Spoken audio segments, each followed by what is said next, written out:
ইসলামী আন্দোলন নামের মধ্যেই তাদের পরিচিতি নিহিত আছে।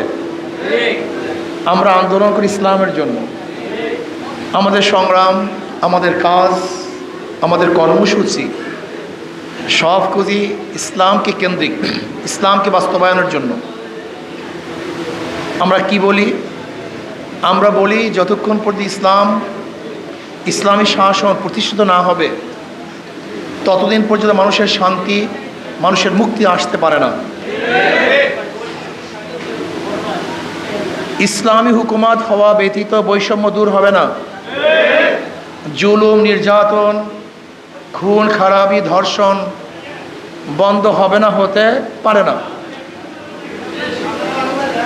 আপনারা জানেন বৈষম্য বিরোধী আন্দোলনের ভিত্তিতে দ্বিতীয়বার এদেশ স্বাধীন হয়েছিল। ভেবেছিলাম বৈষম্য থাকবে না, মানুষ মুক্তি পাবে, মানুষ শান্তি পাবে,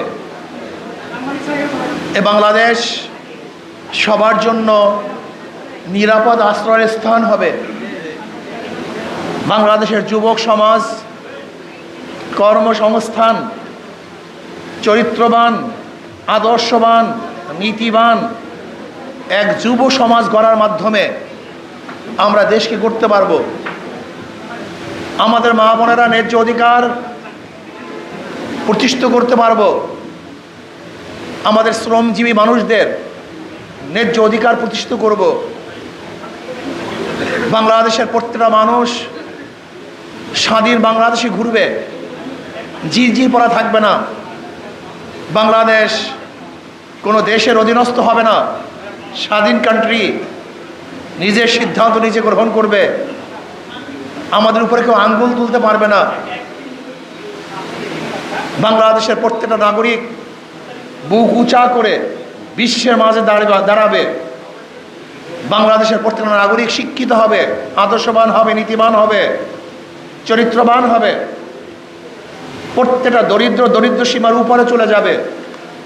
বস্ত্রহীন কোনো মানুষ থাকবে না, ক্ষুধায় কোনো মানুষ কাতরাবে না, চিকিৎসাহীন কোনো মানুষ মারা যাবে না। আমাদের বাংলাদেশের প্রত্যেকটা নাগরিক তারা বাসস্থানের ব্যবস্থা করবে, তাদের জন্য বাসস্থান হবে, অন্ন, বস্ত্র, শিক্ষা, চিকিৎসা, বাসস্থানের ব্যবস্থা করা হবে। আমাদের প্রত্যেকটা বাংলাদেশের নাগরিক তারা সুখে শান্তিতে জীবন যাপন করবে, এই আশা নিয়ে এদেশের মানুষ জীবন দিয়েছিল, রক্ত দিয়েছিল। আমরা আন্দোলনে ঝাঁপিয়ে পড়েছিলাম, জীবনের মায়া ত্যাগ করেছিলাম। কিন্তু আমরা কি দেখতেছি?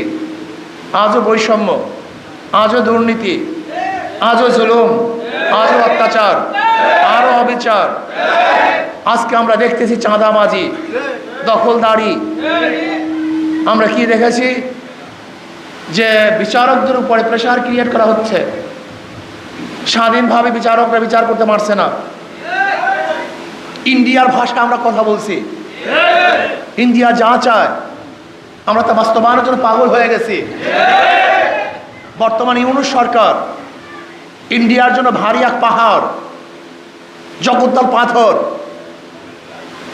ইন্ডিয়া সরকার ইউনূস সরকারকে সহ্যই করতে পারে না, কারণ সে মুক্ত এক জিন্দেগি বসবাস করতেছে, বাংলাদেশের মানুষকে মুক্তি দিতে চায়। আমাদের উপরে যে শৃঙ্খলাবদ্ধ ছিল, আমরা যেই জিনজির আবদ্ধ ছিলাম, ভারতের পরানো জিনজির থেকে আমাদেরকে মুক্ত করতে চায়। এর জন্য ভারত সহ্য করতে পারে না ইউনূস সরকারকে। এর জন্য দেখবেন ইন্ডিয়া যা চায়, ইন্ডিয়ার দালালরা রাও বাংলাদেশে সেইটাই বাস্তবায়ন করতে চায়। আমরা গুঞ্জন শুনেছি ইউনূস সরকার পদত্যাগ করবেন। আমি ইউনূস সরকারকে বলবো, ওই চেয়ারে আপনি নিজে ইচ্ছা করে বসেন নাই, ওখানে জনগণ আপনাকে বসিয়েছে। ওখান থেকে পদত্যাগ করার এখতিয়ার আপনার নিজের নাই। ওখানে যারা বসিয়েছে তাদের অনুমতি ব্যতীত, তাদের আশা এবং আকাঙ্ক্ষার প্রতিফলন ঘটানো ব্যতীত আপনি ইচ্ছা করলে সেখান থেকে চলে যাবেন, এটা আপনার শান এবং মানের সাথে সামঞ্জস্য হয় না। এটা আপনার শান এবং মানের খেলা। জনগণ তারা মুক্তি পাওয়ার জন্য, স্বাধীনতা অর্জন করার জন্য, শান্তি পাওয়ার জন্য, নিরপেক্ষ নির্বাচন উপহার দেওয়ার জন্য, বৈষম্য দূর করার জন্য, গ্রহণযোগ্য নির্বাচনের জন্য আপনাকে ওখানে বসিয়েছে। মানুষ সংস্কার চায়, সংস্কার করাবার জন্য আপনাকে বসিয়েছে। আপনি ইচ্ছা করলে পদত্যাগ করবেন, ইচ্ছা করলে ছেড়ে যাবেন, ইচ্ছা করলে গদি ত্যাগ করবেন। আমরা জানি আপনি চান না, কিন্তু এখানে চাওয়া এবং না চাওয়ার আপনার ব্যক্তিগত বিষয় নয়। আপনার ওখানে থাকা এবং না থাকা করে বাংলাদেশের জনগণের বিষয়, দেশের বিষয়। কাজে ইউনূস সরকারকে বলবো, কোনো অবস্থাতেই আপনি এমন সিদ্ধান্ত নেবেন না যে সিদ্ধান্তের মাধ্যমে ভারত খুশি হবে, ভারতের প্রত্যেকটা জনগণ হাসবে, মোদী সরকার খিলখিল করে হাসতে থাকবে। এরকম সিদ্ধান্ত আপনি নেবেন না, বরং আপনি এরকম সিদ্ধান্ত নেন যার মাধ্যমে বাংলাদেশের মানুষ স্বাধীন হবে, স্বাধীনতা ভোগ করবে। ওই বর্ডারের মধ্যে আমাদের বাংলাদেশের জনগণের উপরে কেউ গুলি চালাতে পারবে না, এই সাহস পাবে না। অন্যায়ভাবে বাংলাদেশের জমি দখল করার সাহস কেউ করবে না। আমরা দেখেছি ইদানিং আমাদের বিজেপিরাও সচেতন হয়েছে, তাদের সাহস বৃদ্ধি পেয়েছে। সেই দৃশ্য আজও আমরা দেখছি। আমাদের বিজেপির পায়ে ধরে যারা মাপ চাচ্ছে, আমরা চাই এরকম স্বাধীন এক রাষ্ট্র, আমরা স্বাধীন জনগণ হতে চাই, পরাধীন জনগণ হতে আমরা চাই না।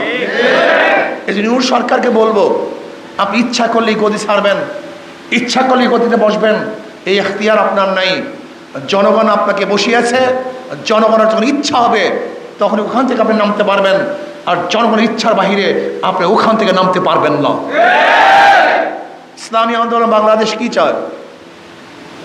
মানুষকে মুক্তি দিতে চায়, শান্তি দিতে চায়, বৈষম্য দূর করতে চায়। সাম্প্রদায়িক দাঙ্গা থাকবে না, সাম্প্রদায়িক সম্প্রীতির ভিত্তিতে দেশকে পরিচালনা করতে চায়, জুলুম মুক্ত, চাঁদা মুক্ত এক দেশ করতে চায়। আর ইসলামী আন্দোলন বাংলাদেশ বিশ্বাস করে মাদার গাছ লাগিয়ে আমের আশা করা যায় না, তেঁতুল গাছের মাধ্যমে মিষ্টি ফলের আশা করা যায় না, চোরের মাধ্যমে চুরি বন্ধ হবে না, দুর্নীতিবাজের মাধ্যমে দুর্নীতি বন্ধ হতে পারে। যারা চাঁদাবাজি করে এরা ক্ষমতায় গেলে চাঁদা বন্ধ হবে না, যারা জুলুম করে এরা ক্ষমতায় গেলে জুলুম বন্ধ হবে না। যারা চোর ডাকাত, এই চোর ডাকাতরা ক্ষমতায় গেলে চুরি ডাকাতি বন্ধ হবে না। আপনারা কি চান? বারবার রক্ত দিবেন, বারবার সংগ্রাম করবেন? আর কোনো মার্কা আমরা দেখতে চাই না, আর কোনো আদর্শ নীতি আমরা দেখতে চাই না। আমরা দেখতে চাই মদিনাওয়ালার নীতি, মদিনাওয়ালার আদর্শ। আব্রাহাম লিঙ্কন, কার্ল মার্কস, মাওসুদুরকে নেতা মানতে চাই না, মদিনাওয়ালাকে নেতা মানতে চাই, অন্য কাউকে নেতা মানতে চাই না। জনাবে মুহাম্মদ রাসূলুল্লাহ সাল্লাল্লাহু আলাইহি আমাদের নেতা, তার আদর্শ অনুযায়ী দেশকে করতে চাই। আর আমি বিশ্বাস করি জনাবে মুহাম্মদ রাসূলুল্লাহ সাল্লাল্লাহু আলাইহি ওয়াসাল্লাম আদর্শ যদি বাস্তবায়ন করতে পারি তাহলে প্রত্যেকটা মানুষ শান্তি পাবে, মুক্তি পাবে। আমার মা বোনেরা ন্যায্য অধিকার ভোগ করতে পারবে। শ্রমিক, ঋষি, কামার, মজদুর, জেলে, তাঁতি সবার মর্যাদা বৃদ্ধি পাবে। এবং অধিকারের জন্য শ্রমিকদেরকে আর রাস্তা নামতে হবে না, বরং সরকার তাদের অধিকার তার দায়িত্বে প্রতিষ্ঠিত করবে।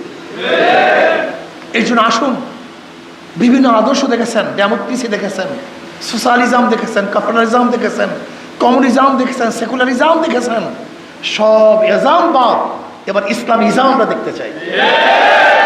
বহুত নেতা দেখেছেন, সমস্ত নেতাবাদ এবার মদিনাওয়ালার চেহারার সাথে যার চেহারা মিলে, মদিনাওয়ালার আদর্শের সাথে যার আদর্শ মিলে, এরকম নেতা আমরা দেখতে চাই, অন্য সব নেতাবাদ। আর আমি বারবার একটা কথা বলি, আমাদের মার্কার মধ্যে ধোঁকাবাজি। যেমন আমরা যারা নৌকা নিয়ে নির্বাচন করি, নৌকা কারা চালায়? গরিবরা, মনে করে গরিবের প্রতীক, কিন্তু যারা নৌকা নিয়ে নির্বাচন করে তারা নৌকা চালাতে পারে না। ধান কাটা, ধানের শীষ গরিবদের প্রতীক, কিন্তু যারা ধান নিয়ে নির্বাচন করে তারা ধান কাটতে, নাঙ্গল গরিবরা চালায়, নাঙ্গল কে বহন করে? গরিবরা, গরিবদের প্রতীক, কিন্তু যে নির্বাচন করে সে নাঙ্গল চালাতে পারে না। কুঠার গরিবদের প্রতীক, কাটে কারা? গরিবরা, কিন্তু যারা কুঠার নিয়ে নির্বাচন করে তারা নিজেরা কাটতে পারে না।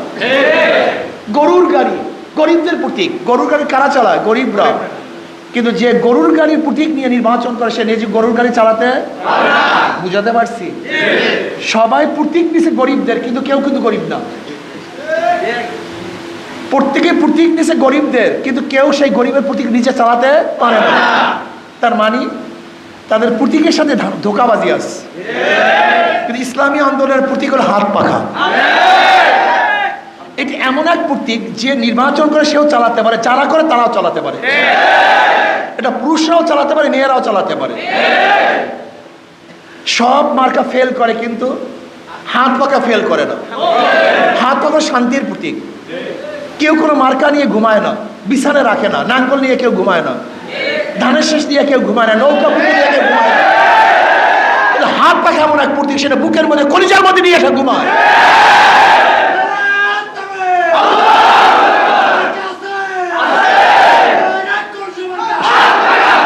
শোনে শোনে আরো মজার কথা শুনুন। ইসলামী আন্দোলন প্রথমেও ইসলাম মানে শান্তি। ইসলাম মানে কি? তাদের প্রতীকও দেখছেন অবস্থাটা কি? নামেও শান্তি, প্রতীকও শান্তি। যাদের নামেও শান্তি, প্রতীকও শান্তি, এরাই যদি ক্ষমতা যায় তাই বাংলাদেশের মানুষও শান্তি। আমি বিশ্বাস করি আল্লাহ পাক রব্বুল আলামিন আমাদের কথা এবং কাজের সাথে মিল রেখেছেন। ইসলামী আন্দোলন বাংলাদেশ প্রথম থেকে শুরু করে আজও পর্যন্ত কথা এবং কাজে মিল। গতকালকে এক কথা, পরের দিন আর এক কথা। লন্ডনে যাওয়ার আগে এক কথা, লন্ডন থেকে আসার পরে আর এক কথা। বুয়ার কাছে গেলে এক কথা, বুয়ার থেকে বের হইলে ভিন্ন কথা। ইসলামী আন্দোলন বাংলাদেশ রুমেও যা বলে, মাঠেও তাই বলে, গোপনেও যা বলে, প্রকাশ্যে একই কথা বলে। এর ইসলামী আন্দোলন কোনো গোপন কোনো কথাই নেই। ইসলামী আন্দোলনের গোপন কোনো কথা নেই। আমাদের কথা সব প্রকাশ, সব প্রকাশ্যে। ইসলামী আন্দোলন বাংলাদেশ কাজে এবং কর্মে, কথা এবং কাজে পূর্ণ মিল আছে কি নেই? পারলে দেখান, মিল নাই আমাকে দেখান। পারবেন না। সব দলের মধ্যে হাজারো বেমিল পাবেন। ইসলামী আন্দোলন বাংলাদেশ যা বলে তাই করে। ভুল করলে, অন্যায় করলে মাপ চায় ওপেনে, সবার কাছে মাপ চায়, আল্লাহর কাছে মাপ চায়। আবার যদি তারা ঠিক কাজ করে, গোটা দুনিয়ার মানুষ তাকে গিবা শিকায়ত করলেও তাদের কিছু আসে যায় না, তোয়াক্কাই করে না। ইসলামী আন্দোলনের প্রতি এমন কোনো গিবাদ নাই, শিকায়ত নাই, অভিযোগ নাই যা করা হয় নাই, কিন্তু থামাতে এটা সুন্নাত। কিভাবে সুন্নাত? নবী আলাইহিস সালাতু ওয়াস সালামের উপর এমন কোনো অপবাদ নাই যে অপবাদ দেওয়া হয়নি। কিন্তু নবী আলাইহিস সালাতু ওয়াস সালাম মিশন কি থেমে গেছে না বাড়তেছিল? ঠিক ইসলামী আন্দোলনের উপরে যত বেশি বিপদ আসবে, যত বেশি দুর্নাম আসবে, ইনশাআল্লাহ থেমে থাকবে না, বরং বাড়তেই থাকবে। কাজে আল্লাহ আমাদের সবাইকে ইসলাম অনুযায়ী নিজেকে গড়ার ভিত্তিতে সমাজকে ইসলাম অনুযায়ী গড়ার তৌফিক দান করেন।